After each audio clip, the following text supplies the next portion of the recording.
I'm here with noted pollster and political consultant, former Microsoft executive, and much more, Mark Penn, and also chairman of the Harris Poll, which is why I'm talking to you right now, because you have a new poll out. Mark, nice to see you.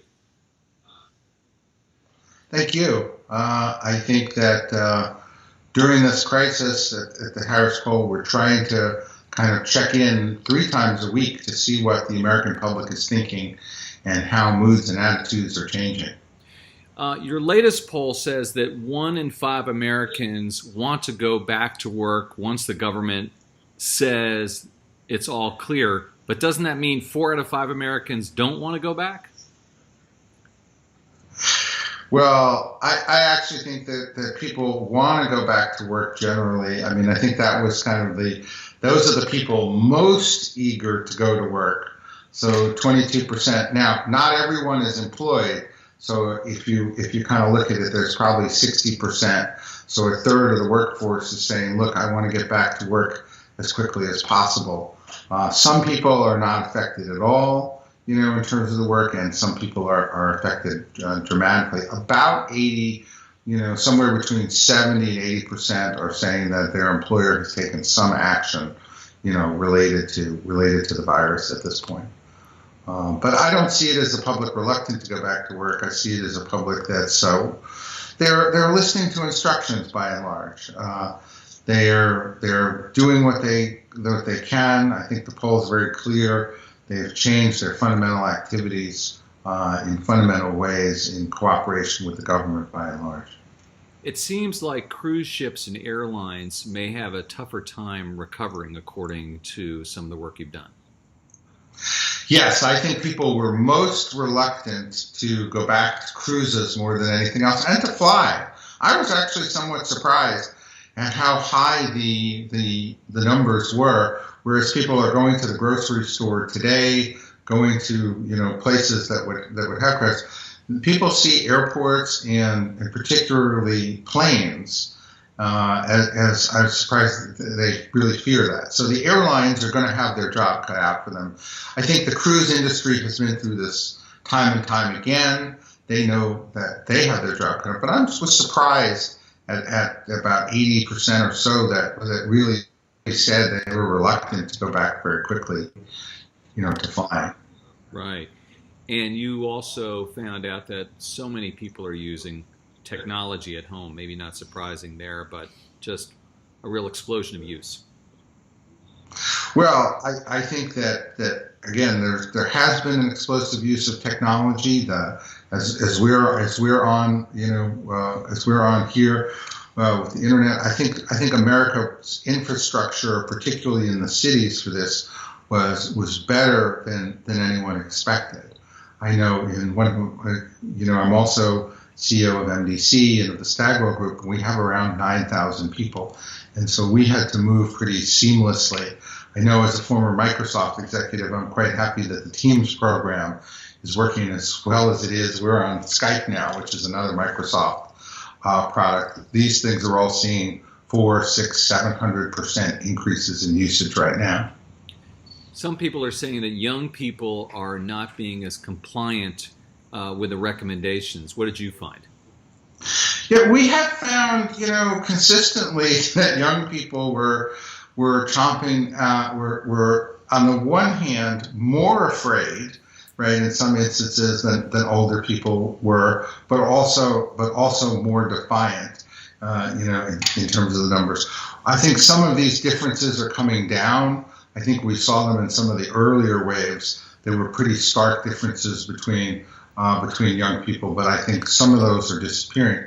Where young people had kind of very differing attitudes was mostly on whether or not corporations should be helped out. Young people were the most against, corporations being helped, and older folks were the most supportive or sympathetic to the kind of financial assistance that we expect to occur. Are Americans concerned about shortages, Mark?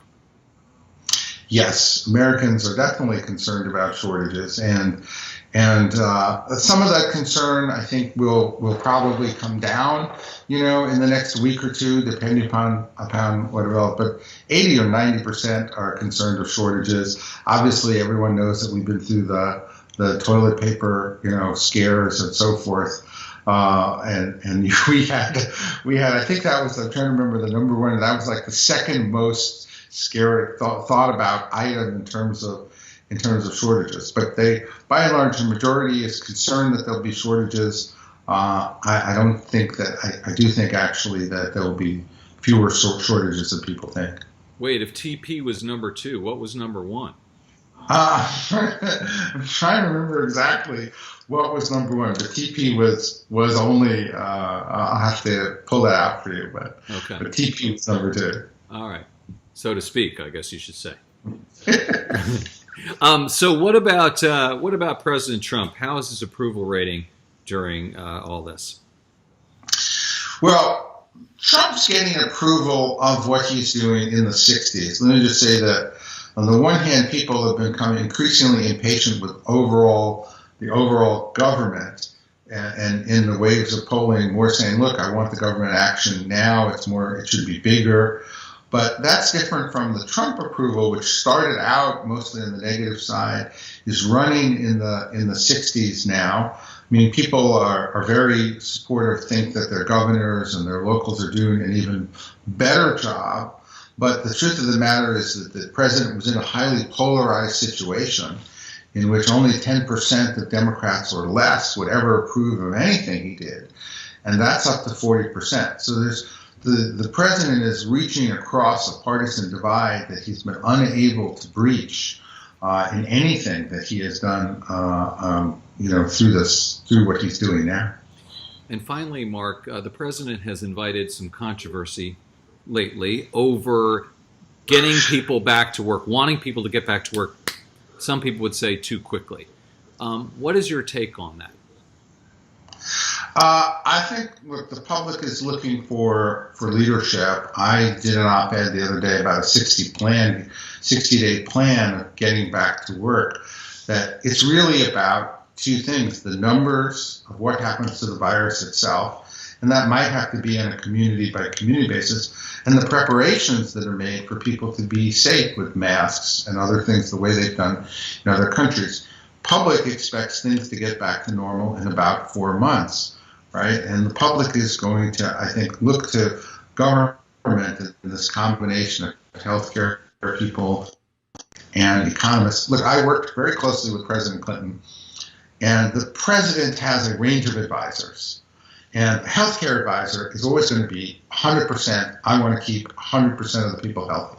And the economic advisor is going to be, I want to keep 100% of the people employed, right? And so everybody comes at it with a different perspective. It is the president's job to reconcile those different perspectives and put together a plan with some kind of balance. And I think we've seen the president say, okay, we're going to do what the healthcare folks say. We're going to basically, empower the governors, stay in place in our major occupations, close down huge parts of the economy. But at a certain point, this has to be balanced with what the economists want to do. And that is the job for both the president and the leadership. And genuinely, no individual at the White House can be trusted with that.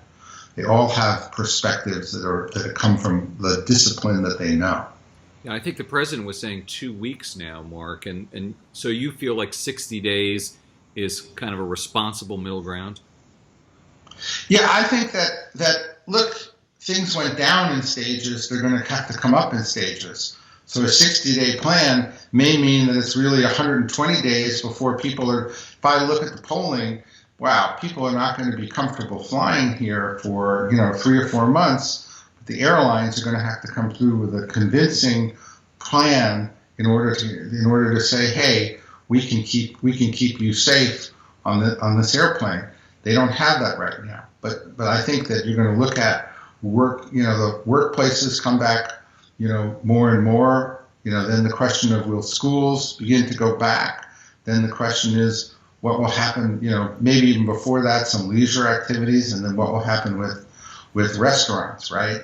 And so I think it's a stage thing, and I also think that it's premature right now because the numbers are rising. The whole point is, when the numbers start to come down, whether this policy is working, to begin community by community appropriate plan. And so I think the president is on a good wavelength, kind of giving people some hope. I think that people were beginning to get, let's cancel everything for the rest of the year.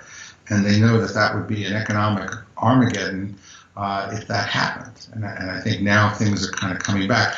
Now, I have offices in China and Korea, across, and those offices are back 100%. Right. So they were out 30 days. They were out a full 30 days, and they came back, and their orders and so forth they're receiving have come back pretty strongly. So are China and Korea ultimately going to do a better job than America at this? That's a big question. All right, Mark Penn, Chairman of Harris Poll, thank you so much for joining us today. Thank you.